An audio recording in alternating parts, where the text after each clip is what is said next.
Primero que nada, agradecer al Instituto y a Astrid por la invitación. Ahora conversábamos con ella que en realidad para nosotros es bastante importante todas estas instancias que haya de charlar, de difundir, de contar cosas y de hacer así actualizaciones digamos, creemos que es importante aprovecharlas lo mejor posible. Entonces, bueno, la historia que vamos a contar hoy se centra en el problema de este nuevo coronavirus, pero yo quería empezar hablando por eso le puse este título, que es una historia que se repite, que es el tema de las virosis emergentes y de los virus emergentes, para contarles un poco que en realidad estos problemas que surgen cada tanto, para nosotros que estamos en la disciplina, no nos llaman la atención y son cosas que han ocurrido y que es esperable que sigan ocurriendo esporádicamente. Entonces, antes de arrancar con la historia, quería un poco contarles cómo definimos nosotros, o sea, de qué hablamos cuando hablamos de patógenos emergentes, patógenos en general. Entonces, los patógenos emergentes son agentes infecciosos descubiertos recientemente que producen nuevas enfermedades. Y reemergentes son agentes ya conocidos, pero que por diferentes causas pueden aumentar su virulencia o su incidencia en determinadas áreas geográficas. Entonces, ya pensando en los virus, nosotros podemos decir que aproximadamente 20 familias, como mínimo, contienen especies patógenas para los humanos. Y de esas 20 familias, hay 3 familias y un orden que contienen más de la mitad de los patógenos emergentes. Entre ellas está el orden Bullavidares, con estas 3 familias, Cantaviridae, Bullavidae, Femiviridae, donde están los flemovirus, la familia Flaviviridae, Todaviridae y Reoviridae. Por supuesto que no son las únicas, pero sí es interesante ver que hay una alta concentración de virus emergentes y reemergentes en estas familias. Esta imagen y este trabajo en realidad viene de un trabajo bastante viejo que es del año 2005, pero a mí me gusta mucho poner mencionar este trabajo porque realmente cuando uno empieza a ver los eventos de emergencia y reemergencia, lo que ellos hicieron o lo que analizaron en el 2005 es absolutamente vigente y ahora vamos a contar ejemplos concretos. Lo que los investigadores hicieron fue hacer un compendio, digamos, de todos los eventos de emergencia y reemergencia en general de los patógenos y vieron cuáles eran las principales causas ordenadas de mayor a menor, ¿verdad? Cuanto mayor número de patógenos estaba asociado, lo ponían en la primera causa. Acá un poquito no se ve porque está numerado, pero bueno, no importa, sepan que la 1 es la primera. Entonces ellos lo que vieron es que la causa más frecuente de emergencia eran los cambios en el uso de la tierra y las prácticas en la agricultura, cambios demográficos humanos, de la demografía humana y la sociedad, las malas condiciones de salud comunitaria, procedimientos médicos y hospitalarios, la evolución de los patógenos, ¿sí? Desde la resistencia bacteriana hasta la virulencia, etc. Ahora vamos a ver ejemplos de virus, contaminación de fuentes de agua o de comida, los viajes internacionales, las fallas en los programas de salud pública, que van desde erradicación de vectores hasta problemas asociados a vacunas que existen y que son eficaces, como sabemos que está pasando con sarampión, el comercio internacional y el cambio climático. Y esta es una imagen de un trabajo de unos ecólogos cuando fue el brote de ébola en 2014, y como ustedes ven, 11 años después, varias de estos elementos están involucrados en lo que fue el análisis de por qué fue el brote en Guinea en 2014. Pobreza, carencia de agua potable en condiciones razonables para consumir y por ejemplo, grandes áreas deforestadas para construcción de carreteras, migraciones por cuestiones de guerras tribales, etcétera, etcétera, que incidieron fuertemente en lo que fue el brote de ébola. Esta diapositiva también es vieja porque yo hago el ejercicio, como todos los años me toca dar esta clase, de ir agregando todos los años un virus emergente nuevo, ¿tá? Y voy cambiando esto, ¿tá? Empecé con los últimos 20 años y ahora estamos en los últimos 27 años. No están todos, pero están los más importantes.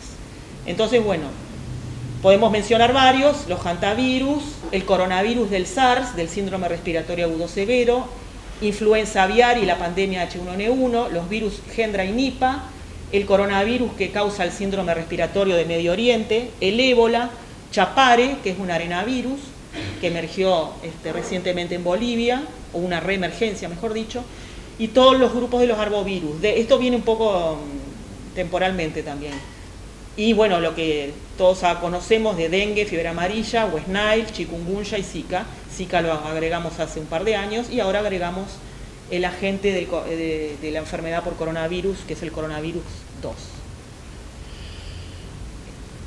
Vamos a ver, esto simplemente a modo de ejemplo, que bueno, varias de estas enfermedades son zoonóticas y en muchas de ellas se ha encontrado el reservorio natural. En los hantavirus, cuando apareció en el año 93 en Estados Unidos, cuando emergió el virus, se supo que eran los roedores, los reservorios. En el caso de Chapare, que es un arenavirus, se vio que posiblemente fueran roedores del género Calomis. En el caso de ébola, el reservorio natural es un murciélago que es Rosetus aegyptiacus, que es un murciélago frugívoro. Y en el caso de Nipah y Hendra, ya hace bastante tiempo que también se sabe que está asociado a murciélagos del género Pteropus. Y traje esta foto que a mí me impresiona bastante, que es una panorámica de una ciudad, ¿verdad?, en Costa de Marfil, donde lo que se ve acá no son aves, sino que son murciélagos, ¿tá? Para ilustrar un poco que en determinadas circunstancias cómo nosotros finalmente convivimos muchas veces con los potenciales reservorios. Y bueno, el caso de los arbovirus, obviamente no vamos a entrar en detalle, pero sabemos que son enfermedades transmitidas por vectores, que tienen muchas veces hospedadores naturales, que puede ser el hombre o pueden ser otros vertebrados que participan en los ciclos biológicos, e incluso tenemos situaciones de arbovirosis para las cuales tenemos vacunas eficaces. Sin embargo, cada tanto tenemos ondas amarílicas y tenemos problemas con fiebre amarilla, y actualmente en Brasil, en el sur de Brasil, en la zona de Paraná y Santa Catarina, hay problemas de casos de fiebre amarilla selvática, no urbana sino selvática, es decir, de personas que ingresan en zonas salvajes, digamos, en zonas boscosas, y en realidad los mosquitos que están involucrados en esta transmisión no son Aedes aegypti, sino que son mosquitos típicos de la selva, como son Haemococcus y Sabetes. No podemos dejar de mencionar influenza, que para los virólogos tienen una historia antigua, desde la pandemia del 18, la pandemia del 57, la del 68, como ustedes ven, varía mucho la letalidad, y por supuesto varía el tipo viral asociado, el subtipo de influenza. Y la última que recordamos es la pandemia del 2009, que por suerte ya no se la indilgamos a ningún país, sino que ya fuimos más cautos y le dijimos pandémica 09, ya no le echamos la culpa a los chinos, ni a los españoles, ni a nadie. Y bueno, recordemos que esta pandemia fue parecida a lo que está pasando ahora, en el sentido que la seguimos en el día a día, íbamos conociendo las cosas día a día. No tuvo una letalidad alta, pero sí atacó a grupos de edad que no son los clásicos, como eran los adultos jóvenes, vamos a decir así, donde hubo más morbilidad. Y lo otro que se supo prontamente en el correr de la epidemia, que el virus pandémico era producto de un reordenamiento genético entre virus porcinos, aviares y humanos, ¿no? Recordemos que este virus su genoma es segmentado, ¿no? No es una hebra única de ARN. Y recordemos algo que muchas veces se nos escapa, es que influenza es un virus zoonótico también, porque el reservorio de todos los tipos de influenza conocidos son las aves, ¿tá? Y en realidad, a partir de las aves puede haber pasaje directo, bueno, hacia aves de corral, hacia otros mamíferos, como pueden ser equinos, fósidos y cetáceos, hacia el cerdo, puede haber pasaje directo hacia el humano y también a través de la infección o de la coinfección de cepas aviares y humanas en el cerdo, ¿tá? Pero recordemos que los virus, la fuente natural del virus influenza son las aves silvestres, ¿tá? Entonces, cuando tomamos en cuenta esa lista que les puse, ¿no? Y digamos, qué características, qué cosas en común tienen esas virosis emergentes que venimos viendo hace más de 30 años, bueno, todos estos virus de los que estamos hablando son virus con genoma ARN. ¿Por qué estos virus tienen ese potencial de emergencia? Bueno, no voy a entrar esto da para varias clases, los invito al curso si no. Altas tasas de mutación, es una característica muy importante de estos virus, ¿tá? O sea, son virus que tienen en su replicación tienen baja fidelidad de copia y por lo tanto propensos a mutar rápidamente, replican normalmente con altos tamaños poblacionales, es decir, en cada ronda de replicación vos podés tener entre 10 a la 9 y 10 a la 10 partículas virales, o sea, sus tamaños poblacionales son muy grandes. Muchos de ellos tienen además propensión a recombinar, ¿sí? Siendo ARN, y además a lo que se suma en aquellos virus que son segmentados, como influenza, como los hantavirus, como los reovirus, etcétera, pueden y son propensos a tener reordenamientos, ¿tá? Que esos son cambios aún más profundos y más drásticos que lo que puede ser, por ejemplo, la acumulación de mutaciones en el tiempo, que ya en sí es una fuente importante de variabilidad. Estas características esencialmente son las que le dan a los virus ARN una gran capacidad de adaptación y una rápida evolución, ¿tá? Entonces, cuando nosotros pensamos en un posible fenómeno de emergencia, bueno, siempre tenemos algunos candidatos favoritos, entre los cuales están los virus ARN simple cadena o segmentados, aquellos virus que sabemos que los ciclos biológicos involucran animales, de la fauna silvestre en particular, y bueno, y también los arbovirus que siempre están ahí, diferentes arbovirus. Bueno, el caso de Zika fue muy comentado, era un virus del cual nadie le importaba demasiado, que estaba en África, que no tenía mucha relevancia para la salud, y de golpe se transformó en un virus muy importante para la salud. Ahora, bueno, ¿cómo empieza esta historia del nuevo virus o del nuevo coronavirus? Bueno, las noticias un poco en la prensa, un poco intenté rastrear, empezaron a aparecer alrededor de los primeros días de enero, ¿sí? de este año, donde se decía, bueno, hay un brote de una neumonía, de una enfermedad respiratoria grave por un virus desconocido, ¿sí? Se analizó para los virus tradicionales respiratorios y se vio que era un virus diferente. A su vez, digamos, en ProMed, que es una plataforma de la sociedad, no me acuerdo ahora, es la Sociedad Internacional de Enfermedades Infecciosas, que tiene uno se puede suscribir a ProMed y hay actualizaciones de diferentes, un brote de tal cosa, no se sabe lo que es, no sé qué, y está muy bueno porque es como una información como es, en medio en tiempo real de las cosas que se van encontrando, y la gente va haciendo updates de las cosas que se van conociendo y de información que surge. Y ahí ya se vio que alrededor del 30 de diciembre ya estaba sonando la ocurrencia de neumonía de etiología desconocida en determinadas regiones de China.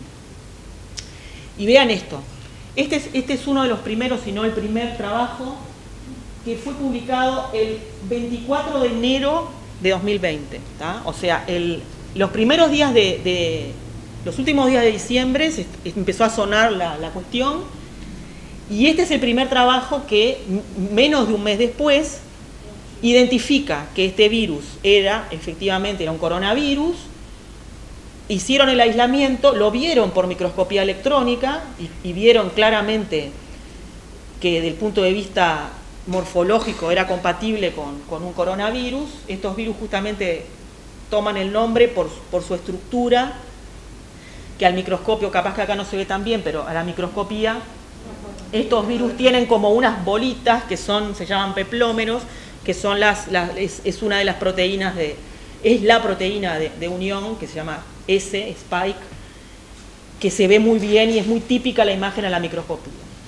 ¿Tá? Y este grupo, formado esencialmente por la gente del CDC chino, aisló el virus, aisló el virus y lo vio en un lavado bronquioalveolar, o sea, lo vio en la muestra directo del paciente. Y además lograron montar el genoma completo utilizando secuenciación de nueva generación. ¿Tá? Y además vieron, ahora vamos a ver una imagen quizás mejor que esta, que el pariente más cercano, vamos a decir, de estos virus era un coronavirus propio de murciélagos. ¿Tá? Pero fíjense cómo, digamos, dentro de todo este panorama, qué bueno es que en menos de un mes realmente no solo se pudo saber el agente etiológico, igual ellos son cautos en cómo lo ponen, bueno, no cumple con todos los postulados de Koch, pero en fin, realmente fue muy importante lo rápido que se consiguió identificar el agente etiológico. Entonces, ¿cómo son los coronavirus? Bueno, son virus envueltos, tienen un genoma de ARN de polaridad positiva, anda alrededor de los 30, 32, entre 27 y 32 kilobases, dependiendo del subgénero y de la subfamilia.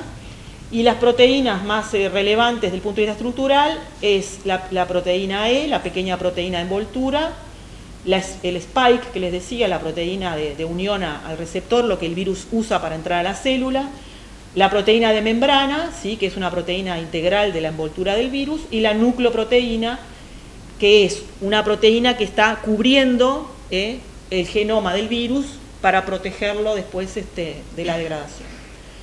Y bueno, este es un mapa del genoma del virus, no vamos a entrar mucho en detalle. Tiene un mecanismo de transcripción y replicación interesante, donde hay una parte del genoma que se transcribe a través de mensajeros subgenómicos. Y bueno, nada, no vale la pena entrar mucho en esto. Del punto de vista taxonómico, los coronavirus pertenecen al orden nidovirales, a la familia Coronaviridae, y hay a su vez dentro de esta familia dos subfamilias, Torovirinae y Coronavirinae. ¿Tá? Dentro de los Coronavirinae hay tres géneros, los alfa, los beta y los gamma coronavirus. ¿Tá? Dentro de los beta coronavirus conocíamos el SARS, los virus del SARS y el MERS. ¿Tá? Esto es una filogenia basada en genomas completos de estos virus, y acá se ve en realidad un poco las relaciones de parentesco, digamos, entre los diferentes géneros. ¿No? Entonces lo que está en rosado son los beta coronavirus, los delta en celeste oscuro o gris, y los gamma en verde, y los alfa. ¿Tá? Tanto los alfa como los beta tienen entre sus integrantes varios virus humanos y también virus de murciélagos. En los delta están los virus porcinos y aviares. ¿Tá? Les cuento, más que recordar, que estos virus esencialmente son virus de mamíferos y de aves. ¿Tá? Dentro de los beta coronavirus, a su vez hay como subgrupos, ¿verdad? Entre los cuales en el 2B se encuentra el SARS coronavirus, el anterior, digamos, el de 2003, y los coronavirus de murciélagos, y algunos coronavirus. Mientras que el MERS coronavirus se encuentra en otro grupo, quiere decir que SARS y MERS no están emparentados, no pertenecen al mismo grupo. Cuando nos centramos más en los coronavirus que son más relevantes para el humano, vamos a ver que hay un grupo de coronavirus, que son estos de más arriba, que ya conocíamos y que dan lugar a enfermedades relativamente leves o suaves, ¿tá? Que son estos que acá, ¿no? H coronavirus en el L63, 229E, el OC43, etc. Y vemos que, al menos para varios de ellos, se ha determinado su reservorio natural. Para 2 de ellos son los murciélagos, también los roedores, y en varios de ellos, en 2 al menos de ellos, se ha determinado que hay un hospedador intermedio, ¿tá? Sí, cómo no. Cuando decís su hospedador natural, ¿qué quiere decir? ¿Que mantiene la enfermedad? Normalmente cuando vos decís que es el reservorio o el hospedador natural, es el animal que mantiene al virus en la naturaleza, y normalmente no es patológico, no producen. Hay algunas excepciones, pero digamos que lo común es que no le provoca ningún daño, digamos, al hospedador. En otros casos hay algunos estudios que se han hecho longitudinales donde se ve que en realidad un poco lo afecta, que a veces le afecta la capacidad reproductiva, pero para otros no se sabe o se cree por lo menos que es así. El hospedador, bueno, en este caso se ha visto que hay, por ejemplo, los camélidos y los bovinos pueden ser hospedadores intermediarios, ¿tá? Que tampoco, o sea, funcionan como puente, pero que tampoco se enferman, vamos a decir, del virus, pero son el puente para la transmisión a la humana. Y luego hay dos, bueno, los dos, veamos que este review es del 2019, previo a este evento actual, ¿no? El SARS coronavirus y el MERS coronavirus son coronavirus que ya nos pusieron en alerta en su momento, porque empezamos a ver enfermedades más serias, más graves, y también tienen como reservorio natural los murciélagos, y el hospedador intermediario es los dromedarios, bueno, los camélidos para el MERS y la civeta para el SARS, ¿tá? Que también es un mamífero típico de Asia, de China, ¿tá? Y sí, no, ahora al final les voy a contar el pangolín. Igual todavía estamos con lo que sabíamos antes de este nuevo coronavirus, ¿tá? Esto todavía no entró en danza el nuevo. Y también se vio recientemente un otro coronavirus que se llama SARS, que tendría a los cerdos como hospedadores intermediarios, pero que todavía no se asoció a patología en el hombre. Más hay que tenerlo bajo el ojo por las dudas. Y lo otro que se vio en todos los estudios históricos que hay sobre estos virus es que todos muestran patrones de recombinación, ¿tá? Entonces, incluido el SARS y el MERS. Es decir, estos virus, los eventos de recombinación son frecuentes, y eso también es típico de los virus ARN de polaridad positiva, como son los coronavirus en general. Entonces, la recombinación es un evento frecuente en los virus ARN, más frecuente en los virus de polaridad ARN, polaridad positiva, y que se ha visto y se ha demostrado ya en en lo que sabíamos de otros coronavirus anteriores. Entonces, ¿cómo empezó este brote? Esto es una imagen muy interesante de unos investigadores chinos, de un grupo chino, donde muestran la sucesión de eventos desde que arrancó esto a finales de 2019, ¿verdad? Entonces, lo que está en azul son los enfermos, vamos a decir, los casos clínicos, y en naranja los casos confirmados. como es obvio cuando uno está ante una nueva enfermedad, es bastante lógico que la confirmación de la gente no sea inmediata a la aparición de los casos. Pero veamos también el lado positivo de esto. Estamos hablando de días, ¿tá? Acá estamos hablando 10, 11, 12, 13, 14. Estamos hablando de días, ¿tá? En términos de días, ¿tá? Y lo que les quería comentar, sin detenerme mucho en esto, es que si bien la explosión, digamos, de casos de este virus arrancó un poco a raíz del famoso mercado de Wuhan, de venta de pescado y animales y tal, los casos, hubo casos puntuales, un número bajo de casos anteriores a lo que fue la explosión en Wuhan. Esto simplemente, estas fotos sí circularon bastante, pero las quería traer un poco para mostrar, bueno, algo que como ustedes imaginan es un lindo caldo de cultivo para todas estas cuestiones, ¿no? Tenés venta de carne ahí arriba de la mesa, parece que lo que hacen es, tenés el bichito vivo y bueno, vos lo elegís y el bicho se ejecuta ahí in situ y se vende su carne, ¿no? Tenés carne de serpiente por acá, otros bichos acá no identificados y por supuesto la convivencia entre ellos, ¿no? Tenés un ciervito ahí, otros. Entonces, si bien, como les decía, la explosión de casos fue a partir de personas que habían estado y que habían visitado ese mercado, hubo algunos estudios. Este fue un estudio de un clúster familiar que se hizo de una manera muy refinada, ¿verdad? Muy exacta, y se vio que varios miembros que habían contraído la enfermedad no habían tenido ningún contacto con el mercado.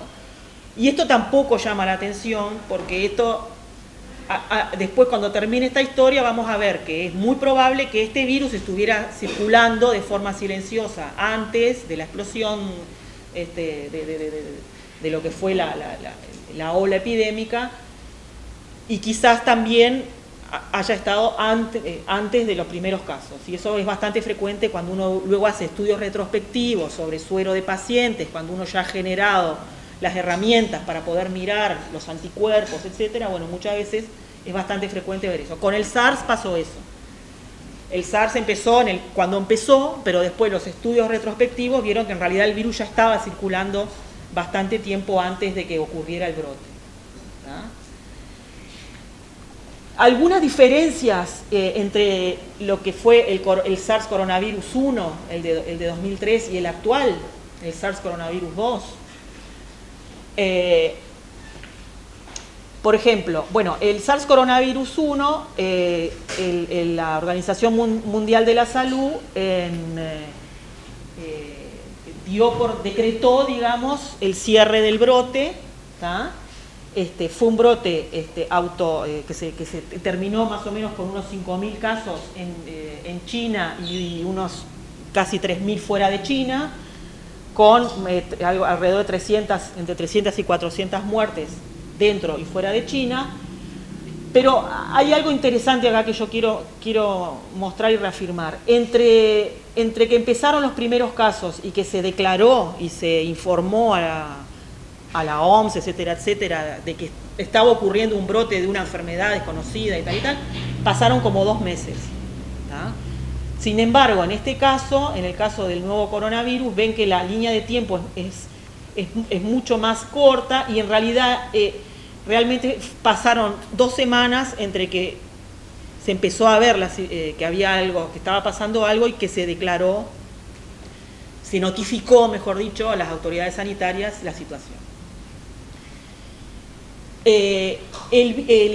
Lo que fue la epidemia de SARS también tuvo algunas características propias de cómo eran las infecciones, que también se cree que ayudaron a contener en su momento el brote. Y es que la mayor parte, digamos, la etapa de mayor excreción de virus ocurría en los pacientes en el hospital, cuando las personas estaban hospitalizadas.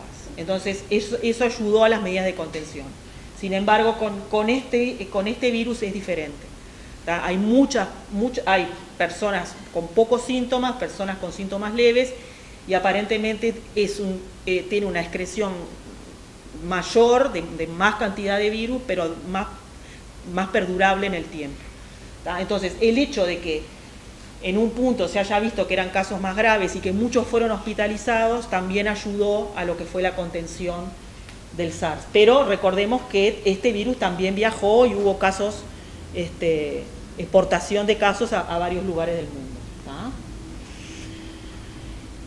Este trabajo me parece interesante comentarlo porque realmente es uno de los trabajos donde más pacientes se estudiaron las características de 72.300 casos de China. ¿Tá? Es un trabajo del JAMA, también de 2020.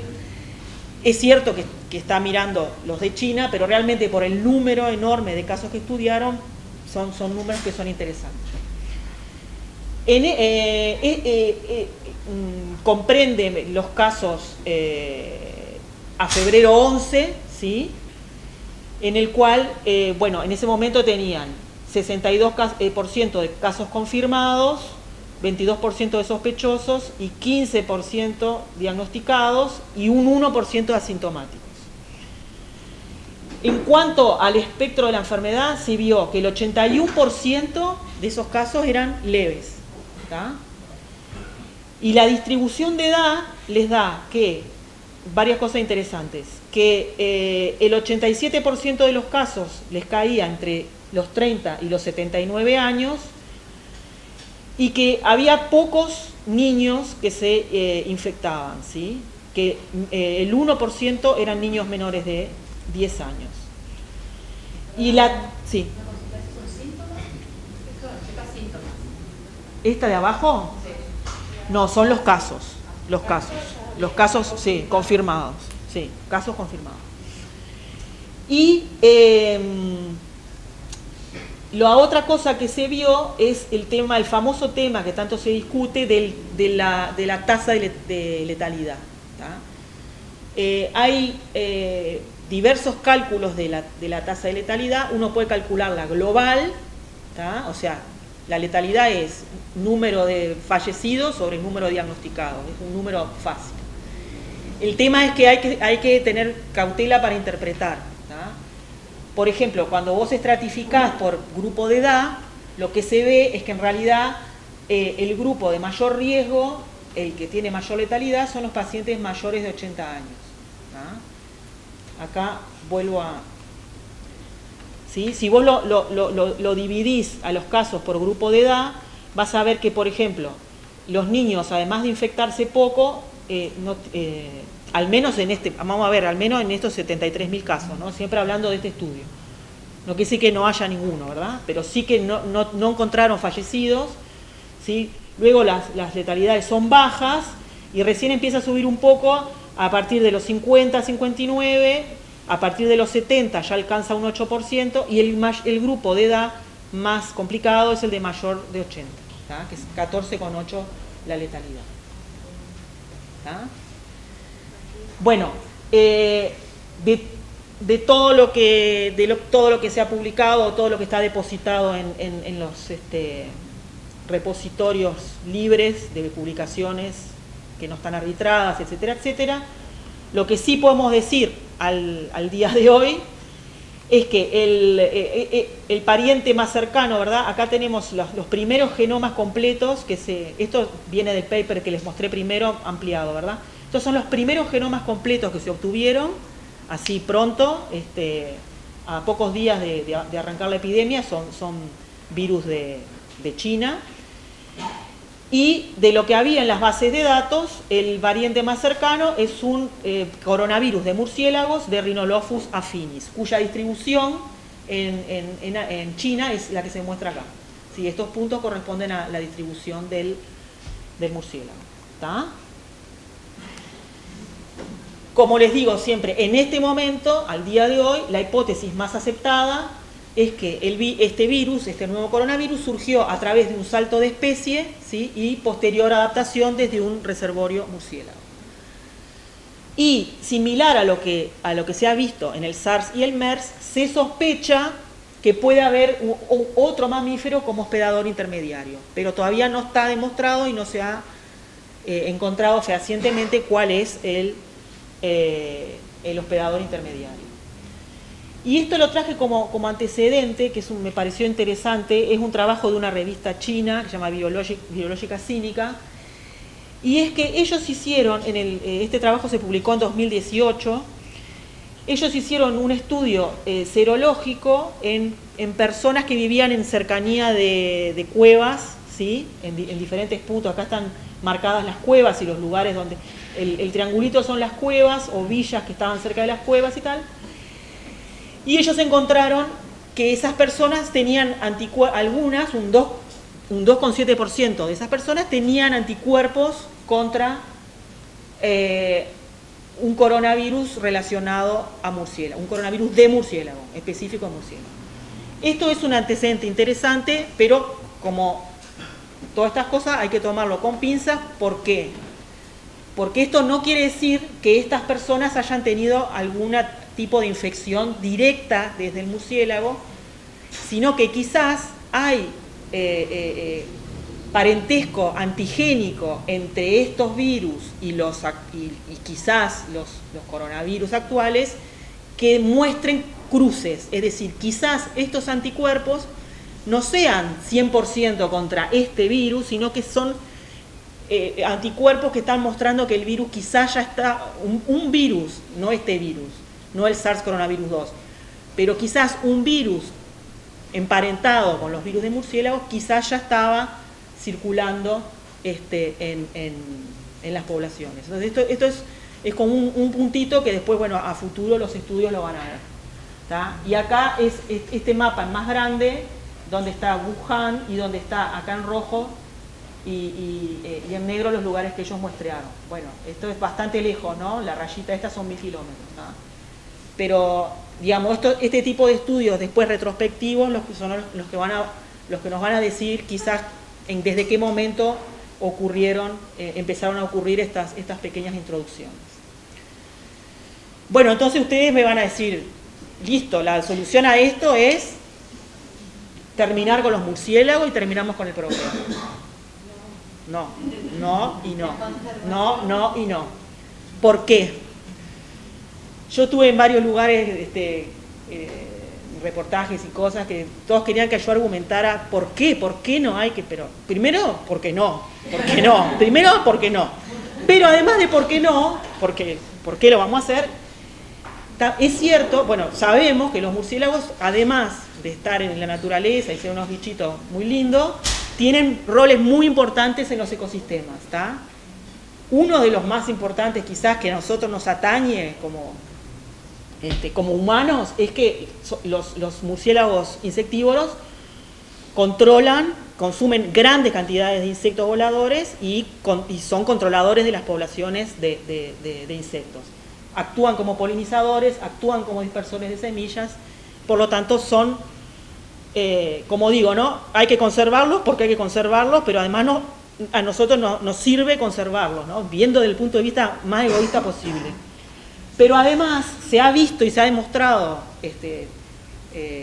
y acá les traje un trabajo uno de los tantos trabajos donde hay que, para varias zoonosis como rabia, como ébola y otras, eliminar las colonias no ayuda a controlar la zoonosis. No solo no ayuda, sino que perjudica, ¿tá? Y este es un trabajo que es muy cortito, pero es muy interesante, donde se vio, había una mina, donde los trabajadores, bueno, iban a trabajar ahí, y había habido varios casos de contagio con el virus Marburg, que es un virus emparentado con ébola, en Uganda, y bueno, los tipos lo que hicieron fue taponear la mina y nada, y matar a todos, y en realidad vieron que no, que eso lo que ocurrió fue que generó movimientos en las poblaciones de murciélagos y la enfermedad resurgió otra vez, peor todavía, ¿no? Y bueno, esto lo que mencionábamos un poco antes, ¿no?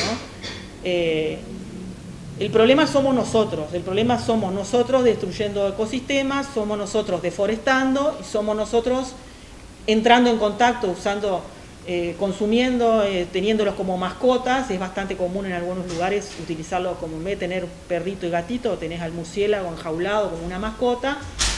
Pero esencialmente la situación más compleja son, esta imagen proviene del donde ocurrió el caso índice de ébola en 2014 en Guinea.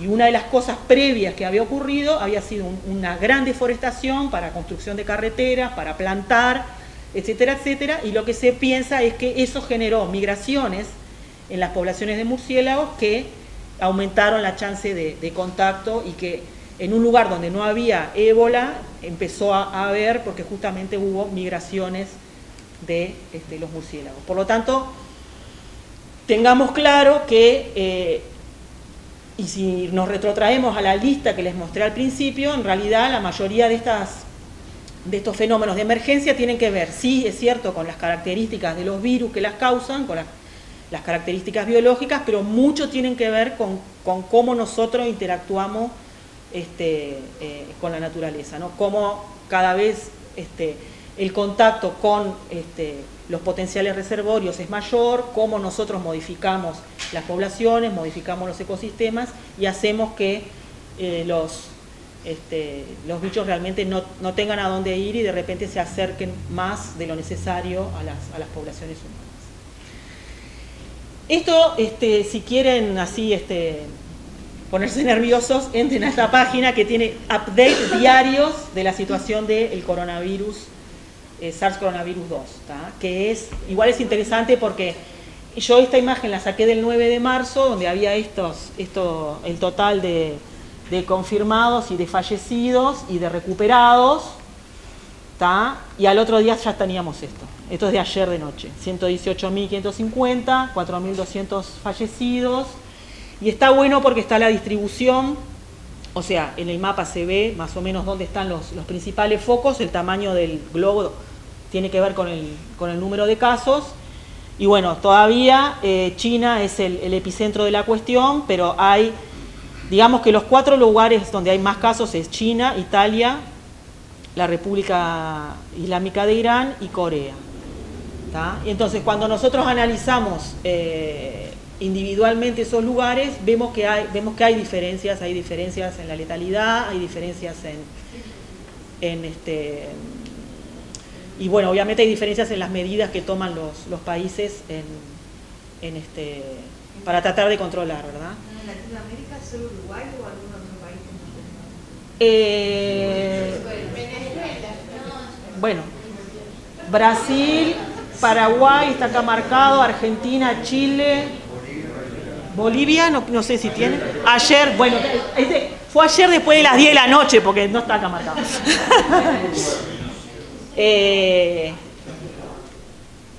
Estados Unidos tiene sus lindos epicentros ahí, bueno, etcétera. Por supuesto, Australia también. Australia también. ¿Cómo? Es un continente isla. Claro. Sí, de todos modos, bueno, después si quieren contamos el anecdotario, pero yo vi mujeres trompeándose por un rollo de papel higiénico en Australia, así, haciendo acopio de víveres, bueno, medio loco todo. No, y lo que les quería comentar es que se está viendo que en realidad en China hay como una estabilización, o sea, no está aumentando exponencialmente, sino que hay como una estabilización. Ven acá, en este panel está los casos de China, están como estabilizando. ¿Qué pasa? Ya se agotan los susceptibles, ¿no? Cada vez tenés menos. Y claro, obviamente, donde el virus ingresó primero, esto ya va siguiendo esta curva, ¿no? Es interesante porque tiene mucha información. Ahí hay que scrollear para abajo y ver otras cosas, pero está buena la página. Bueno, basado en los manuales que están disponibles y lo pueden ver en la página del ministerio nuestro, y esto, bueno, obviamente no se inventó acá, sino que siguen las recomendaciones internacionales. Las manifestaciones clínicas de un caso sospechoso de coronavirus 2 son síntomas respiratorios, fiebre, tos y dificultad para respirar, y en los casos más graves puede causar una infección respiratoria baja, una neumonía síndrome respiratorio agudo severo, insuficiencia renal y la muerte, ¿no? Y en nuestro país tenemos una definición de caso que es, bueno, ¿qué características tiene que tener un paciente para que se transforme en un caso sospechoso de SARS? ¿Tá? Entonces, pacientes con infección respiratoria grave, fiebre, tos y necesidad de ingreso hospitalario sin otra etiología que explique la presentación clínica y que tenga antecedentes de viaje o residencia donde hay transmisión sostenida del virus en los 14 días previos al inicio de los síntomas, ¿tá? Ya que se ha determinado que la incubación es entre 2 y 14 días, y también un trabajador de la salud que esté en el entorno de atención de pacientes con infección respiratoria aguda de etiología desconocida. Y la otra, el otro tipo de casos son pacientes con enfermedad respiratoria aguda dentro de los 14 días, que dentro de los 14 días previos haya tenido contacto cercano con un caso confirmado de coronavirus 19 o estuvo en un centro de salud donde se han reportado casos de este virus, o visitó o trabajó un mercado de animales vivos en China. Estas definiciones nunca son estáticas.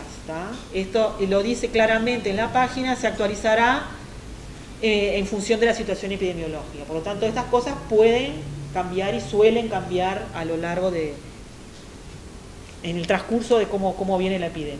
Esto yo lo saqué ayer, pero bueno, eventualmente puede cambiar. ¿Cómo se hace el diagnóstico? Bueno, el diagnóstico se basa en una PCR real-time cuantitativa basada en 2 regiones del gen N, que es el de la nucleoproteína, más un control interno, y las muestras que se solicitan para el diagnóstico son muestras respiratorias del tracto alto o bajo, puede ser aspirado nasofaringio, hisopado nasal, hisopado faringio, lavado bronquioalveolar, etc.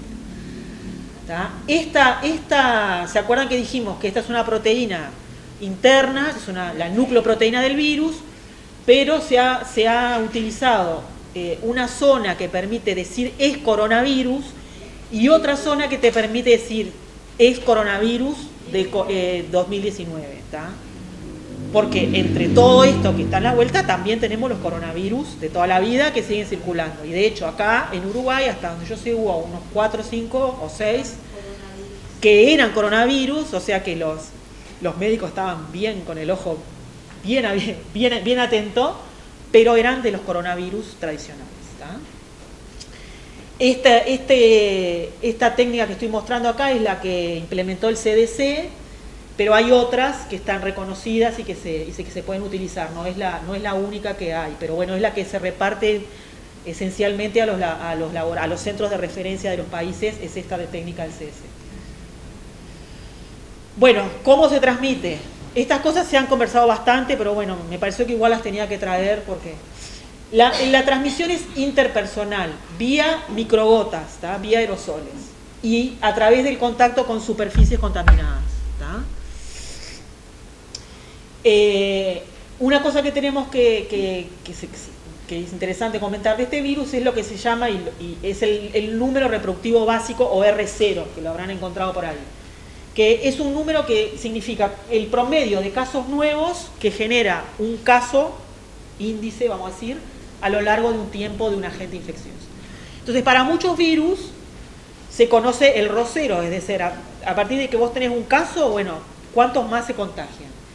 Y por ejemplo, tenemos virus como VIH, cuyo R0 sabemos que es 5, el ébola, tan temido, es de 1,3 a 1,8, el sarampión, que no le dan mucho caso, está entre 5 y 18, quiere decir que de un infectado potencialmente vos podés contagiar a 18 personas.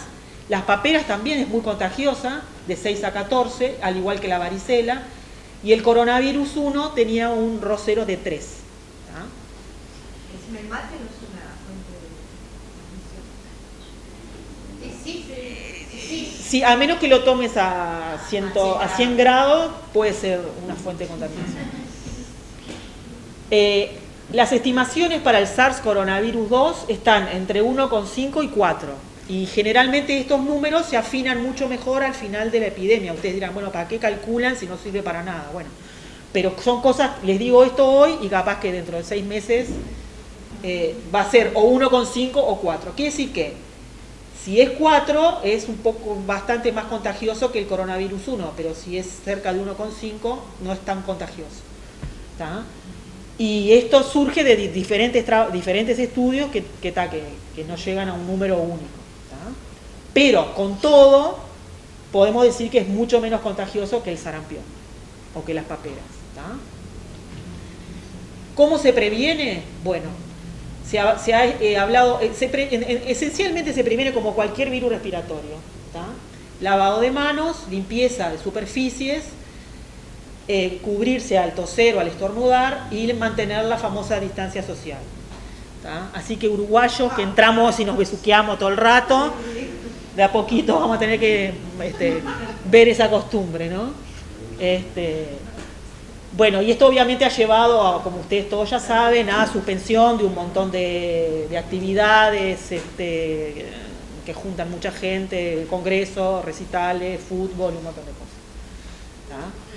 El tema de la limpieza de las superficies o el contacto con, yo qué sé, con lugares tipo en el ómnibus, ¿viste?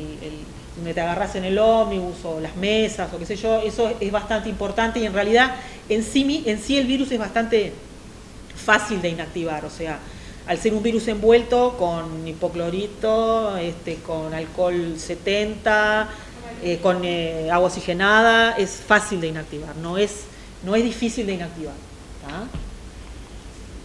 El famoso dilema de las máscaras. Bueno, hay que usar barbijo, vamos a agarrar todo a usar barbijo. Bueno, el barbijo se recomienda para el paciente, ¿sí? Que está confirmado, que está internado, que está eventualmente aislado, que es lo que se recomienda, y para el personal de salud que está atendiendo a ese paciente para evitar, como ustedes han visto, han habido bastantes casos de personal de salud y obviamente ese personal hay que cuidarlo más que nunca, por él y por el traslado del virus atendiendo a otros pacientes. ¿Tá? No se recomienda, no sería tan útil que nosotros todos empecemos a andar de barbijo. ¿Tá? ¿Por qué se ha hablado esto? Bueno, hay estudios, aunque les parezca mentira, que han contado cuántas veces nos tocamos por día la cara nosotros y se ha visto que más o menos un promedio de 23 veces o 24 por día nos andamos tocando la cara y además que más de la mitad de esas veces estamos tocándonos la nariz y la boca y tal, y los ojos. ¿Tá? Entonces, en realidad lo que se dice es que, bueno, si vos no ponés el énfasis en el lavado de manos y en la higiene y en el tocado de las superficies y en, ¿no?, todo lo que ya dijimos en la diapo previa, y vos te pones un barbijo, el barbijo te lo acomodás, ¿no?, te molesta, te da calor, se humedece, y al final tal vez es peor tener el barbijo que no tenerlo. ¿Tá? Entonces, hay fotos que son muy graciosas de gente que tiene puesto... Porque vieron que, digamos, de los barbijos, supuestamente el más útil es ¿no? Los N95 creo que se llama. Pero claro, esto ya en algunos lugares han desaparecido, entonces la gente va y se pone tipo 3, 4 barbijos, así uno arriba del otro. Ay, busquen la foto porque están la locura. Esto es bastante importante. Más allá del chistecito, digo, esto es importante porque, por ejemplo, sobre todo estos barbijos, ¿no? Es importante que las personas, que lo usen las personas que lo tienen que usar, porque esto, ya saben, genera desabastecimiento y después los que realmente lo tienen que usar, capaz que no lo van a tener disponible. Los inmunodeprimidos, bueno, y ahora venimos con el pangolín, bicho tan lindo, Dios mío. Bueno, el pangolín en China es un bicho protegido, sin embargo hay tráfico, porque bueno, no sé, las escamas las usan para no sé qué. Es protegido, pero hay tráfico ilegal y etcétera. ¿Tá? Pero yo les quería comentar, bueno, lo del pangolín y algunas derivaciones que para nosotros, para los que estamos más en la comunidad científica, son, para mi opinión, para abrir un poco los ojos, ¿no? Este fue un artículo que quizás recuerden que vinculó a una especie de ofidio, a una víbora, como hospedador intermediario del virus. ¿Tá? Y este artículo fue publicado en una revista arbitrada y quiero hacerles notar que este artículo fue recibido el 17 de enero y fue aceptado el 21 de febrero. ¿Tá? O sea, fue recibido y revisado y aceptado en 4 días. ¿Tá? Este trabajo, igual se los cuento rapidito, fue un trabajo basado esencialmente en bioinformática, analizaron el uso de codones y qué sé yo, y encontraron que el uso de codones que estaba reportado para esta especie de ofidio era parecido o era similar o era estadísticamente similar al de este virus. Y bueno, este artículo fue, bueno, y no solo eso, sino que la proteína que usa no era cualquier parte del virus, era justamente la proteína que el virus usa para entrar. ¿Tá? Y bueno, este paper fue muy debatido y muy discutido por los coronavirólogos, sobre todo, porque el pequeño detalle es que no hay coronavirus en los ofidios, ¿tá? No están descritos, o sea, los coronavirus son virus de aves y de mamíferos. ¿Tá? Y a priori uno tendería a pensar que es muy lejano como hospedador intermedio y que justamente la proteína de superficie, que es la que el virus usa para entrar y es la que tiene que estar más adaptada al nuevo hospedador, que en este caso sería el humano, fuera justamente a partir de un virus, que ese pedazo hubiera surgido por recombinación con un virus de ofidio. ¿Tá? La historia del pangolín, bueno, este sí tiene coronavirus propios del pangolín, y ahí también hay debate, o sea, no le han oficialmente al pobre bichito, no lo han todavía coronado con la corona de hospedador intermediario, porque diferentes estudios, algunos muestran que el virus es bastante cercano al humano y otros muestran que en realidad tiene una divergencia que no es compatible con que este sea el hospedador intermediario. ¿Tá? O sea, el del virus del murciélago tiene una divergencia mayor, pero el virus que vos encontrás en el hospedador intermedio tiene que estar más emparentado con el humano para poder asociarlo al nuevo virus. ¿Tá? Entonces, en realidad el trabajo que describió esto del pangolín fue depositado en estas bases que hay ahora de papers que no están revisados todavía, y bueno, eso está todavía en estudio. ¿Tá? Entonces, en realidad hay muchas cosas importantes de este virus que ya las sabemos y que se saben rápido, y eso está bueno. ¿Tá? Se sabe qué familia es, se sabe. Recuerden que para HIV se demoró años en determinar el agente etiológico, años. ¿Tá?